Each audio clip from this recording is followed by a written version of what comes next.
and Jacoby, Jalen Rose, we are committed to covering every single team in the NFL. Every single Monday, we cover all of the games, not just the big ones that involve the Packers and the Giants and the big markets. So we're going to put 40 seconds on the clock and cover every game that we haven't already talked about. First, the Bills are back. They made the playoffs last year. This year, they beat the Tennessee Titans. Jalen, what do you think of that play in that game? That's the play that stands out to me. It highlights today's NFL when Jerry Hughes thinks he got a sack against Mariota. Thinks they're going to blow the whistle, and he lets up because he doesn't want to fall on him. Did he think that Mariota let go of the ball there? He know he got him. Mariota lost the ball on his helmet. He knows that. See, there he's talking to the ref like, yo, but that's where you want the official to blow the play dead if you don't want the defender to fall on him.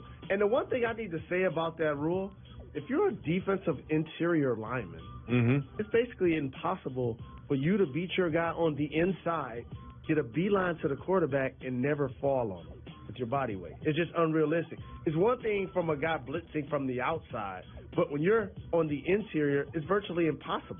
And there's also you have to hit them from the shoulders to the waist. And a lot of times you're on your way down. There is a 350-pound man trying to push you over and protect the quarterback. So a lot of times you're falling. It just seems like this has definitely gotten to a place where I kind of agree with Mike Tomlin. This has gone too far. Shout out to Josh Allen, rookie quarterback. Next, the Bengals. The 4-1 Bengals are sneaking up on the league, and the Dolphins, who were 3-0 at one point, not looking so good. People got to give props to Andy Dalton. We know A.J. Green is an elite receiver.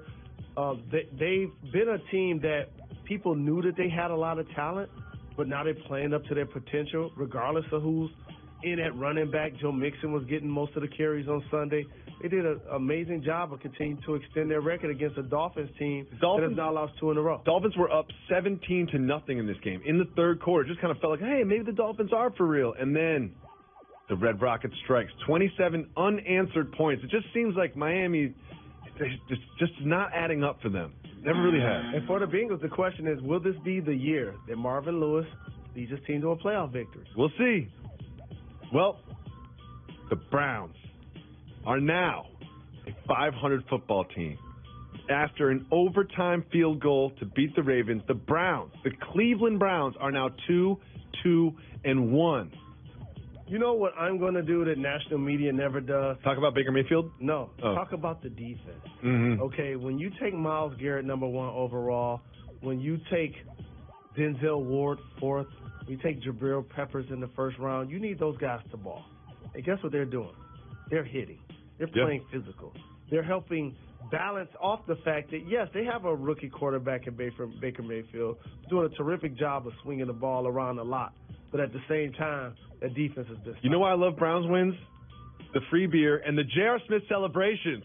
J.R. Smith goes to every Browns game and after wins, takes off his shirt. He better start missing NBA games to go to Browns games. They'd be like, J.R. Smith isn't available today. He's at the Browns game, and he's drunk, and he's got his shirt off. I want to see that start happening in the NBA. That's the perfect example. When you're a vet, you made your bread, and you guys don't have championship or bust. Yeah. There's probably a practice team just for that. The Jets beat the Broncos. It seems like Darnold and the Jets have like a Blake Bortles thing going on where you just don't know which quarterback is going to show up. But Darnold looked pretty good in this one, and the Broncos are now 2-3. No one can say that they saw the Jets ground game run all over the Denver Broncos. I'm talking about run right over them. Isaiah Crowell was the number 1 running back in fantasy, putting up big yards against them. And, of course, the talk is going to be about their quarterback, Sam Darnold. But Anderson be out there streaking. Yep. The Broncos have now scored fewer than 30 points in 19 consecutive games. Quarterback play. The defense can only do so much for that team and that franchise. Finally, next up, we have the Steelers beating the Falcons. The Falcons, who were in the Super Bowl 2 years ago with a big lead, are now 1-4, Jalen. 1-4. I'm going to say something that reeks of blasphemy. What's that? Shout out to the Pittsburgh Steelers getting the victory. Antonio and Connor both scoring 2 touchdowns, and their defense stepped up, holding the explosive Falcons to only 17 points. Atlanta got too many weapons. What? That's your answer for this? They're 1-4. Why are they 1-4? Jalen Rose, too many weapons. On the Chiefs don't have too many weapons. They have, on paper, more people that they try to get involved in the game plan on a week-by-week basis than any team in the league. They bring Freeman back. They already have Coleman. Mm-hmm. You got Julio. Jones, you got and Ridley, Sanu. and you got Sanu. Ridley. Yeah. They have too many people offensively that they're trying to keep happy. I think we would not be surprised. You ready for this?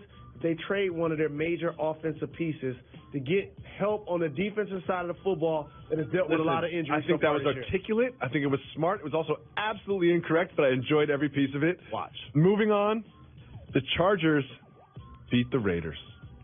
The Raiders are abysmal this season. I feel bad for John Gruden. I still do. And, well, he got $100 million. That's I still feel bad for him. I still feel bad for him. You think in his heart of hearts he wished he was still in the booth? No. They gave him the kind of bread that you just deal with it. You know? So? It wasn't like he got, and by the way, I'm not acting like these aren't millions of dollars, but you give me 100, then I'll come and deal with whatever has to happen. Sure. And he don't have to play. No. They paid Derek Carr his money, like an elite quarterback, which he isn't.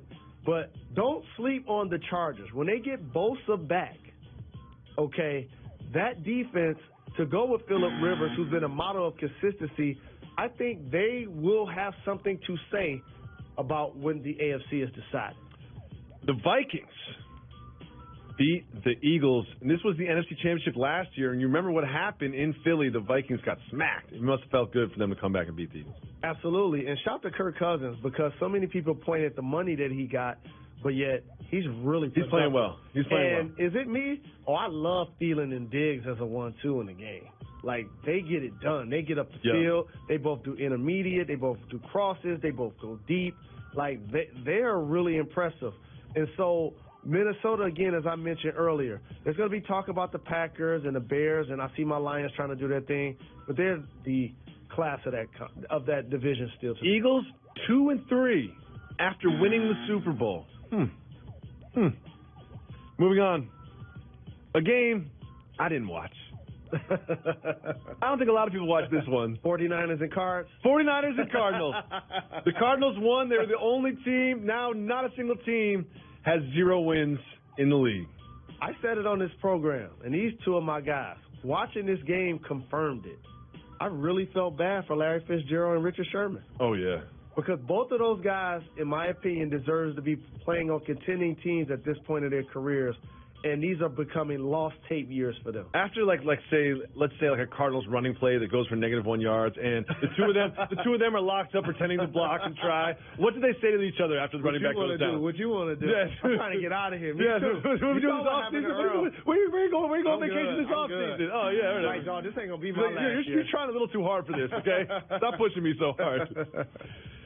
And the final game that we're going to cover, the night game, the Texans beat the Cowboys. Both are now 2-3, and disappointing. Dear Jason Garrett, y'all got an offensive line that you've invested more funds in than any team in the league. You have Dak, who's been a spread quarterback, and you have Ezekiel, who's a 3-down back in a bell cow. Maybe the problem's you, Jason. When it's 4th and 1, you got to go for it. Yeah, I mean, that was ridiculous. That's absolutely ridiculous. And a big shout to Hopkins with that play at the end, 2 spin moves, getting the ball down the field. It just seemed like, Deshaun Watson, we always say half is a function of realistic expectations. We might have to temper our expectations for him to truly enjoy him because he was just so good last year before he got injured. No question. And watching he play as well as Cam, they put their bodies in harm's way too much consistently. They're going to get injured. You got to find a way to keep those guys upright and protect them. Stay tuned to Jalen and Jacoby because after this, Jalen Rose is going to take us behind the curtain. What's it like after an NBA game, after 2 players said that they wanted to meet in the tunnel to have a fight?